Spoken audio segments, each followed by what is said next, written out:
All right, let's talk about a problem that I'm sure every homeowner absolutely dreads: the clogged laundry drain. We're going to get into why it happens, how you can tackle it yourself, and, most importantly, how to stop it from ever happening again. You know that sound, right? That weird gurgle coming from your washing machine drain after a cycle.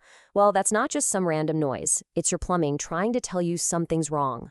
And look, if you just ignore that little warning, it can lead to so much more than a pile of sopping wet clothes. We're talking about real water damage, nasty odors, and a huge disruption to your whole routine. So, what's actually going on down there in the dark?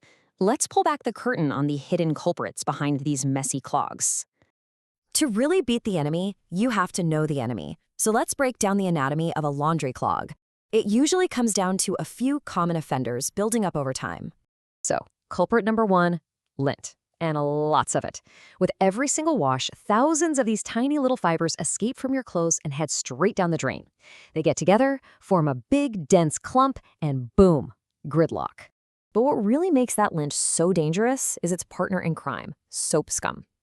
Think of the residue from your detergent and fabric softener as a sticky glue coating the inside of your pipes. It just grabs onto all that lint and debris, and it does not let go. And then, of course, you have the instant clogs. This is when something that definitely doesn't belong there makes a break for it. We've all done it. Forgotten about coins, a small toy, or even a baby sock in a pocket. One wrong move, and you've got an immediate blockage. You know, it's easy to blame what's going down the drain, but sometimes the problem is the plumbing itself. If you've got older pipes, mineral buildup can make them narrower, or a poorly vented drain system might not be able to keep up, making clogs way more likely. Okay, but here's the good news. Your plumbing almost always gives you a little heads up before a total disaster. Let's talk about the early warning signs you should be listening and looking for. This chart right here is a fantastic little cheat sheet. On the one side, you've got a happy, healthy drain. It's fast, it's quiet. But on the other, well, that's where the trouble starts. If the water's draining slowly, you're hearing that gurgling, or, and this is a big one, you see water backing up in nearby sinks, those are huge red flags. And I can't stress this enough. Please do not ignore these signs. A slow drain today is literally a flooded laundry room waiting to happen tomorrow. That can lead to standing water, which means mold growth and serious damage to your home.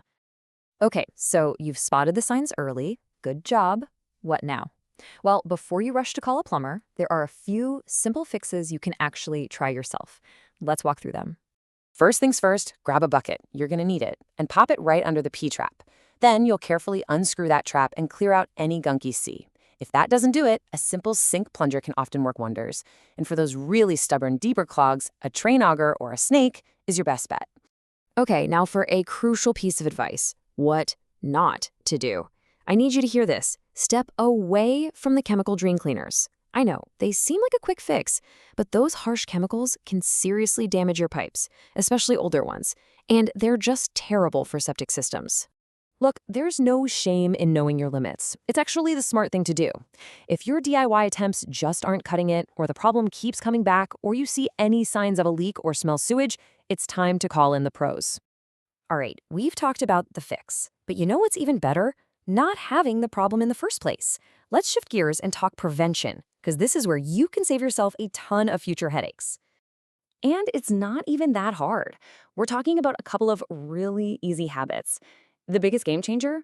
Putting a lint trap or a screen on your washer's outlet hose. It's a super cheap, super simple way to catch all those fibers before they can cause trouble.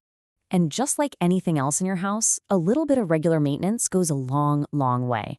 If your washing machine has a filter, clean it out. Every so often, run an empty cycle with hot water just to flush things out. These small steps can prevent some major problems down the road. So let me ask you this. Is your laundry routine working for your plumbing, or is it working against it? The next time you go to do a load, just give a little thought to what's happening behind the scenes. Being proactive is everything. It'll save you money, save you stress, and keep things flowing smoothly. Thanks for joining me.